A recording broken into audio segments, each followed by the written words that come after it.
Üdvözlök mindenkit! A programozás Windows 10 alatt videósorozat 4. részét láthatjátok. Ebben a videóban egy olyan programot fogok készíteni, amiben a felhasználónak meg kell adnia egy időpontot, és ebben az időpontban a számítógép le fog állni. Például megadjuk azt, hogy 10 óra 30 perc, és a számítógép pontosan 10 óra 30 perckor le fog állni, tehát ki fogja magát kapcsolni. Tulajdonképpen ez egy kikapcsolás időzítő program lesz. Mire lehet jó egy ilyen program? Például le akarunk tölteni egy nagyméretű fájlt az internetről, amiről tudjuk, hogy körülbelül 2 óra múlva fejeződik be, tehát ennyi ideig tart a letöltése, de ezt nincs időnk végigvárni, el kell mennünk otthonról. Viszont nem szeretnénk azt, hogy a gép egész nap menjen, azt szeretnénk, hogy 2 óra múlva kapcsoljon ki magától. Mondok egy másik példát, este egy filmet akarunk megnézni, ami 1,5 óra hosszúságú. Tehát tudjuk azt, hogy ha este 9:30-kor kezdjük el nézni, akkor 11 órára lesz vége. És azt szeretnénk, hogy a számítógép ebben az időpontban kapcsoljon ki. Ehhez ne kelljen az ágyból fölkelni és oda menni a géphez, hanem a kikapcsolás automatikusan történjen meg este 11-kor. Egy ilyen programot fogok most elkészíteni Visual Basic nyelven és grafikus környezetben. Kezdjünk hozzá, megnyitom a Visual Studiót és kezdek egy új projektet. Tehát Visual Basic és Windows Forms App. A program neve pedig legyen kikapcsolás időzítő. El is készült a projektünk, az első dolog, amit be fogok állítani az az, hogy az ablakunk címsorában jelenjen meg a program neve és az ikonja. A címsorban lévő nevet a text mezőben tudjuk átírni, Form 1 helyett az lesz, hogy kikapcsolás időzítő.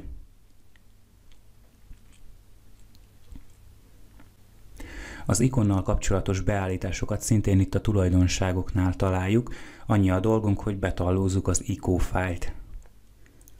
Ezt én már előre megcsináltam Paintben, és lementettem az asztalra ICO formátumban.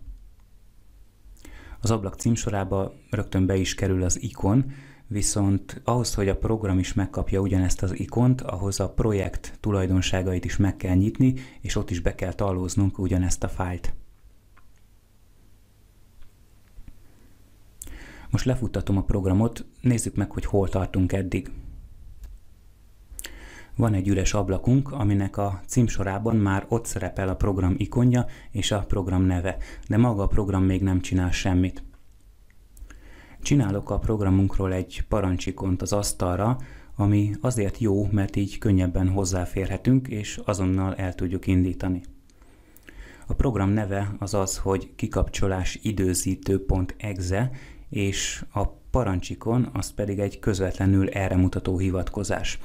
Egyébként a parancsikonok is fájlok, méghozzá LNK kiterjesztésű fájlok, ugye ezeknek egyetlen egy szerepe van, az, hogy mutassanak rá egy másik fájlra, jelen esetben az exe kiterjesztésű programunkra.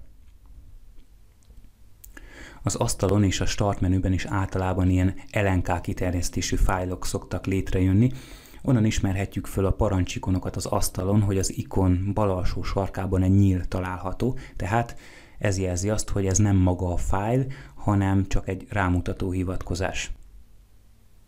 A korábbi ICO fájlra már nem lesz szükség, hiszen ezt már beintegráltuk a projektünkbe.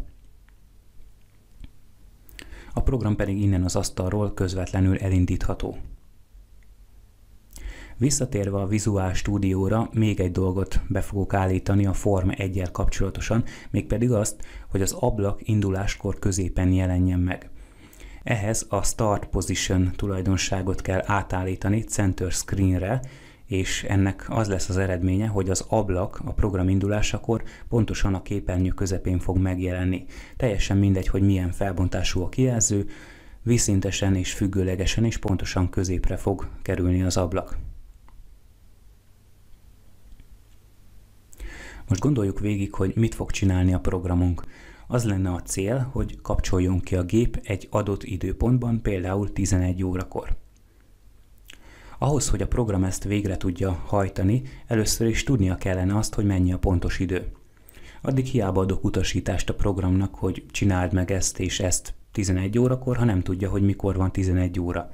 Ezért az első lépés, hogy csinálunk egy órát, ami mutatja, hogy épp most mennyi az idő. Ehhez szükségünk lesz 2 darab labelre. Tehát label 1 és label 2. Állítok nekik nagyobb betűméretet, hogy jobban látszódjanak. Mindkettőt kijelölöm egyszerre, megkeresem a font tulajdonságot, és ezen belül a size-ot, és ezt az értéket beállítom egy 32-esre. Ezáltal rögtön nagyobb lesz a betűméret. Na most van egy label 1-ünk és egy label 2-ünk.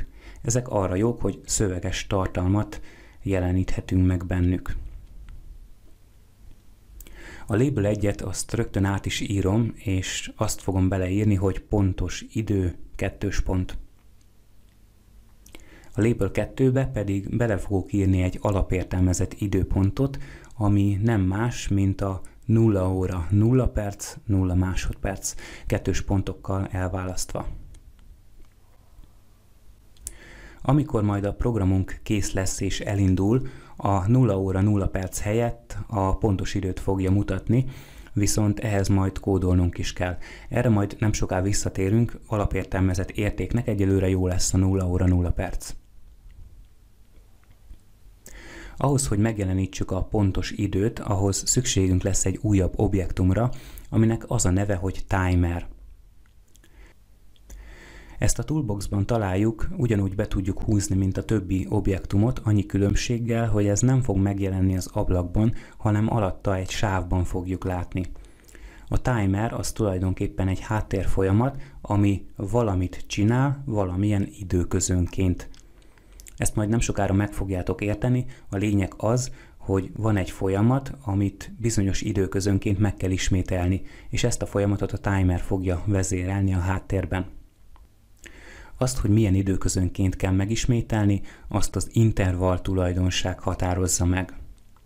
Jelen esetben ez 100-ra van állítva.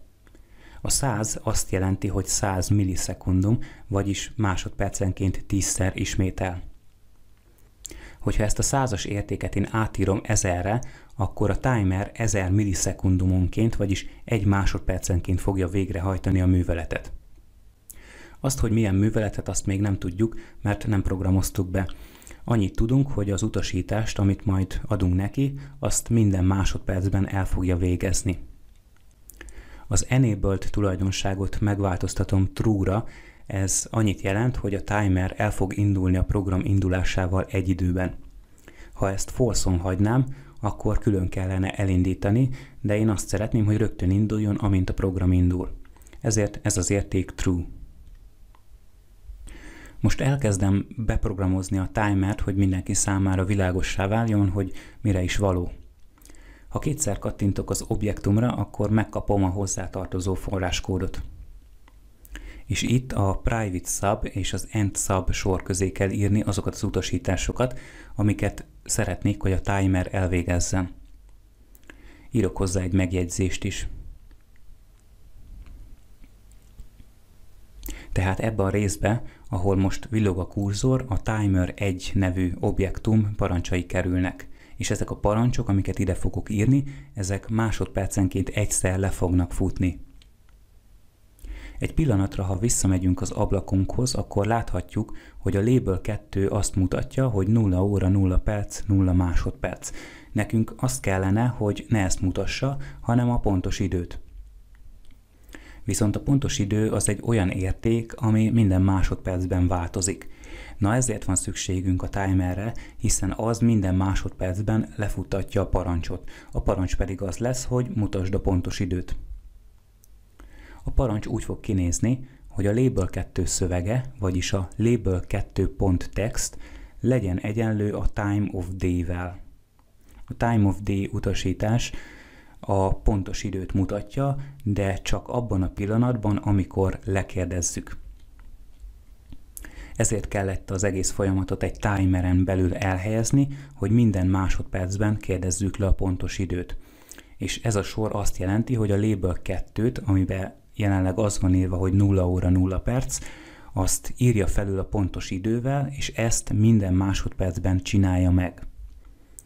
Ennek az lesz az eredménye, hogy elindul a program, és a Label 2 minden másodpercben a pontos időt mutatja. Ennek olyan a hatása, minthogyha egy órát látnánk, és a másodpercek mindig növekednének egyel. Valójában viszont, amit most látunk, annak semmi köze a számokhoz. Ez az egész egy szöveges adat, ami minden másodpercben át van írva egy újabb szöveges adatra. Ezt úgy lehetne a legjobban érzékeltetni, hogy a timernek át kell állítani az intervall tulajdonságát 1000-ről például 2000-re. Ami azt fogja eredményezni, hogy az óránk 2 másodpercenként fog frissülni. Láthatjátok, hogy így nem minden másodpercben, hanem minden második másodpercben mutatja a pontos időt. Ez kicsit olyan hatást kelt, minthogyha akadozna a program, ezért inkább visszaállítom 1000-re.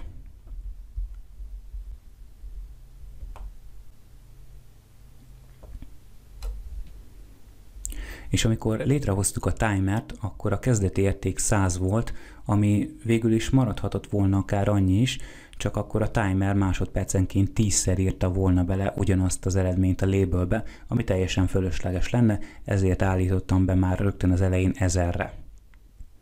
100-as intervallnak csak akkor van értelme, hogyha olyan órát csinálunk, ami kijelzi a tized másodperceket is, mint például egy stopper óra. De most mi nem ilyet csinálunk. Haladjunk tovább, hozzuk létre a programban azt a részt, ahol a felhasználó meg tudja adni az általa megadott időt. Ehhez szükségünk lesz egy újabb labelre, ez lesz a label 3. És szükségünk lesz egy textboxra is. A label 3-nak is állítok egy 32-es betűméretet. És a textboxnak is.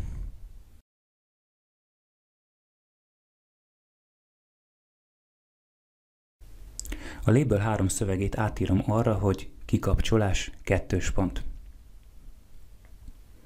Az objektumokat pedig megkísérlem vonalra igazítani.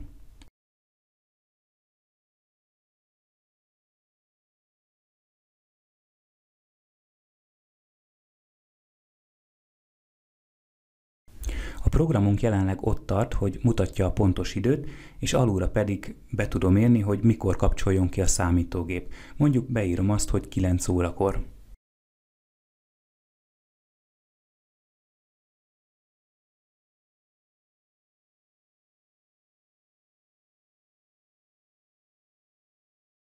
Ehhez is kell majd természetesen kódolnunk, előtte viszont a textbox tulajdonságainál megkeresem az igazítást, ez a text align, és itt beállítom azt, hogy jobbra igazodjon a benne lévő szöveg, tehát átállítom right-ra. Ez azt fogja csinálni, hogy amikor begépelem az időpontot, akkor a szövegdobozban a tartalom jobbra lesz igazítva.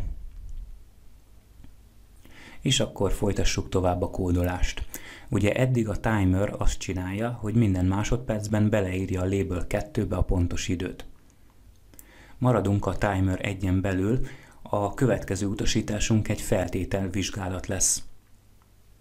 A feltételvizsgálatot if-fel kell kezdeni, és az if szócska után egy olyan állítást kell megfogalmazni, amiről el lehet dönteni, hogy igaz vagy hamis. Ez ugyanúgy működik, mint az Excelben a ha függvény. Először állítunk valamit, majd megmondjuk a programnak, hogy mit csináljon akkor, ha ez az állítás igaz, és mit csináljon akkor, ha hamis. Nekünk azt kell megvizsgálni, hogy a label 2 tartalma megegyezik-e a textbox 1 tartalmával, vagyis az aktuális idő megegyezik-e a felhasználó által megadott időponttal. Mert ha megegyezik, akkor az azt jelenti, hogy ki kell kapcsolni a számítógépet. Az utasítás a következőképpen fog kinézni. If label2.text egyenlő textbox 1 text, then, ha most ütök egy entert, akkor a végére oda is kerül az end if, mert ugye le is kell zárni ezt az utasítást. Lefordítom magyarra, az első sor azt jelenti, hogy ha a label 2 szövege megegyezik a textbox 1 szövegével, akkor, és az üres sor, ahol most villog a kurzor, oda kell írni, hogy mi történjen akkor, ha az állítás igaz. Tehát mi történjen, ha a pontos idő és a felhasználó által megadott idő megegyezik. A következőket fogom ide írni. Shell, zárójelben és idézőjelek között, shutdown, szünet, kötőjel, S. Ez a parancs ki fogja kapcsolni a számítógépet, de csak abban az esetben, hogyha az if sorban a feltétel igaz, tehát megegyezik a két szöveges tartalom. Mivel ez az egész if utasítás a timer 1-en belül helyezkedik el, ezért a vizsgálat minden másodpercben meg fog történni. Tehát a program minden másodpercben megvizsgálja azt, hogy a két érték megegyezik-e. És akkor, amikor meg fog egyezni, abban a másodpercben ki fogja kapcsolni a számítógépet. Lehetne folytatni tovább ezt az if blokkot azzal, hogy mit csináljon a program, ha nem egyezik meg a két érték. Ez lenne az else ág, és ezután is lehetne utasításokat írni. De azért nem folytatom, mert azt akarom, hogy ne csináljon semmit. Majd a következő videóban mutatok if-else párosra is példákat, ahol minden lehetőséget megvizsgálunk. Most azért nincs else ág, mert csak azt vizsgáljuk, hogy mi legyen akkor, ha az állítás igaz, és más esetőséggel most nem foglalkozunk. Nézzük meg, hogy hogyan működik a programunk. 9 óra 3 perc van, beírom a szövegmezőbe, hogy mikorra szeretném kérni a kikapcsolást. Legyen 9 óra, 3 perc és 20 másodperc. Ez pillanatokon belül meg is fog történni.